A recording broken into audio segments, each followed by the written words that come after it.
मेरे ऊपर जैसे जकड़न सा मेरे को फील होता है ना सर, वो हट गया। फिर उसी टाइम रात को फिर वो बेटा पैर फेंकने लगा, रोने लगा, कहता पैर पैर में दर्द हो रहा है बहुत ज्यादा।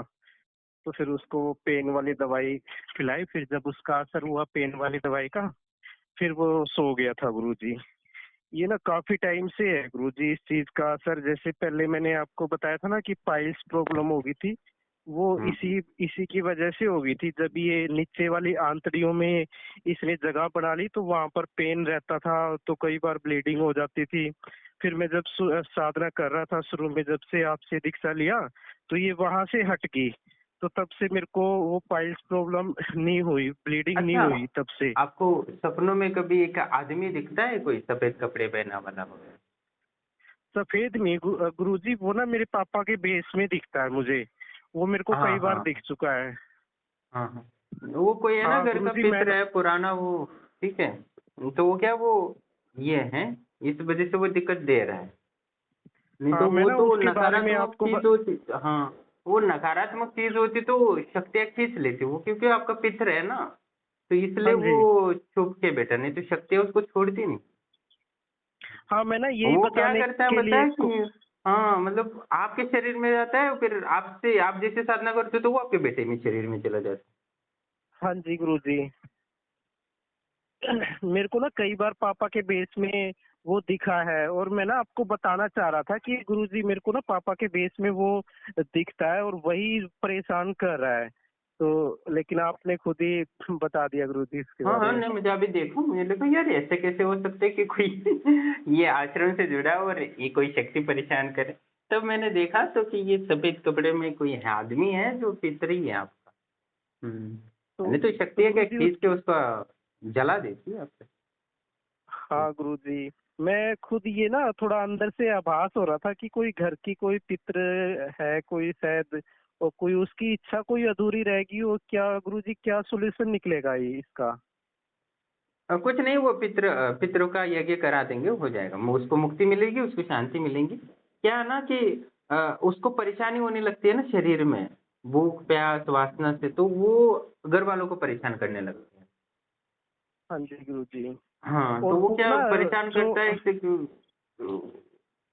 जो बोलो। मंत्रों की शक्ति है वो भी नहीं सहन कर पाता। वो जैसे ही मैं मंत्र अपने शुरू करता हाँ, हूँ जो आप उसके आपने दिए खिलाफ हैं। ही यूज कर रहे हो ना उसको ये करने के लिए।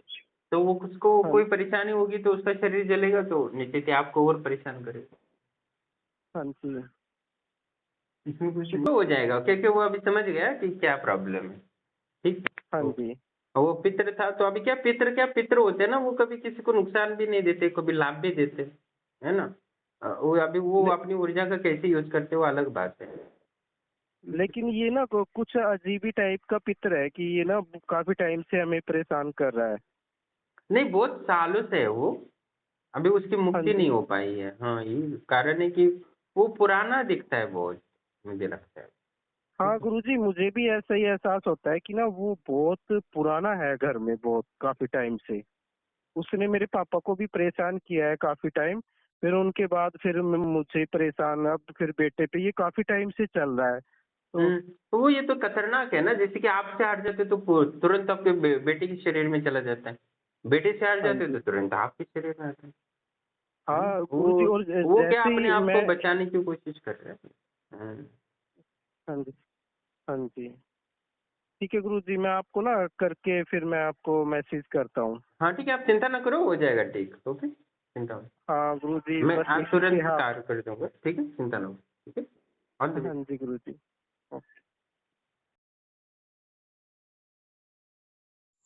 प्रणाम दोस्तों, जैसे कि आप ऑडियो सुन रहे थे कि कैसे पितृ था वो उनके शरीर में जला जाता था, उसके बाद वो कोई साधना वगैरह करते तो वो उनसे निकल के उनके बेटे पे चले शरीर में चला जाता और तुरंत ही उसका असर दिखने लगता।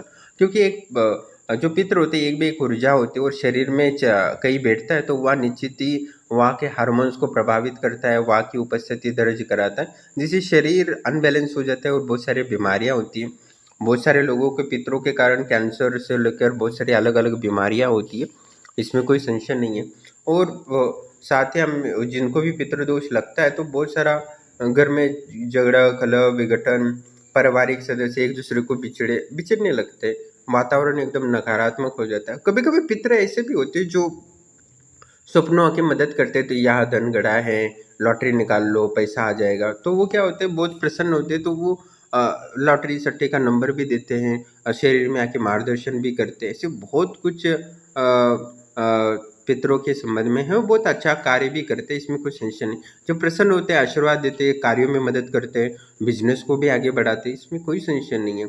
तो कभी वो नाराज हो जाते हैं या दोष लग जाता है, तो संतान की प्राप्ति नहीं होती। संतान की प्राप्ति होगी तो संतान को परेशान करने लगते हैं, वंश को आगे बढ़ने नहीं देते हैं, गंभीर अकाल मृत्यु वगैरह बहुत भयंकर नुकसान होते हैं। कई कई मैंने देखा है, जिससे भी कहीं भी शादी हो जाती है तो बहन की शादी नहीं होती।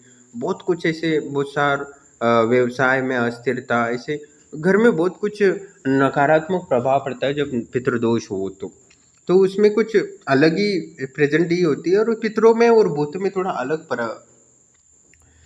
फ़र्क होता है, क्योंकि वो आप ही के डीएनए से बने होते हैं, तो सब कुछ जानते हैं, तो वो छुपने में माहिर बन जाते हैं। पर कभी-कभी ये है कि शक्तियाँ उनको खींच के नष्ट करती है, पर कभी-कभी क्या होता है, वो पितर इतने पावरफुल होते हैं कि उतनी ऊर्जा कम पड़ जाती है, तो उसमें एक्स्ट्रा यज्ञ करना पड़ता है। बहुत सारे ऐसे लोग हैं जिन्होंने सिर्फ जप के माध्यम से ही पितरों को नाश किया, पर ये पितर बहुत ही अलग है, जो तुरंत ही अपने इनका सूक्ष्म शरीर ज़्यादा ताकतवर है जो पितर का, उतना ही वो प्रभावशाली होता है, इसमें कोई संशय नहीं।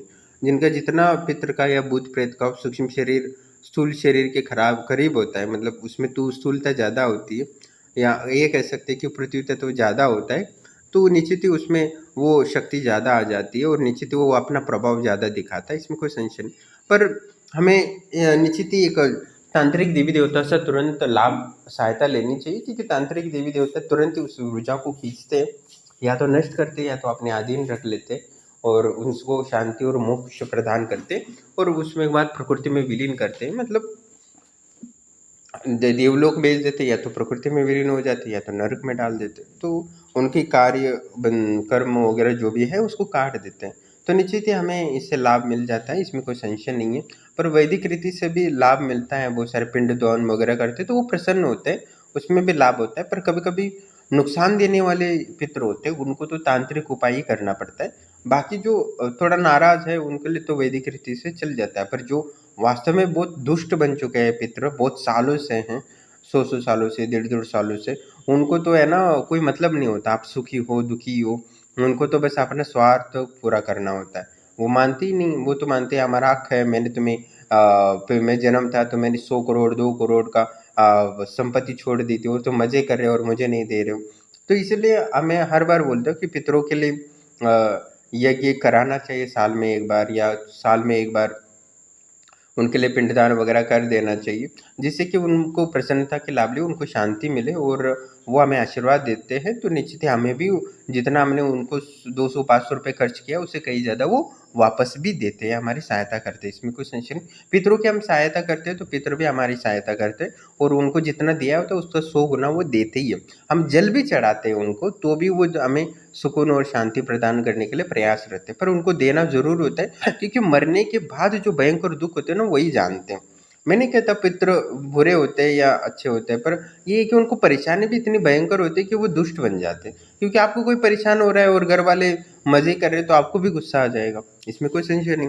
तो मरने के बाद जो समझते नहीं, क्योंकि उनको संपर्क नहीं होता, तो वो परेशान करने लगते हैं, जिससे कि उनको कुछ उपाय करें जिससे कि वो इस बंधन से मुक्त हो जाए, क्योंकि बहुत कष्टकारी होते हैं भूतों की।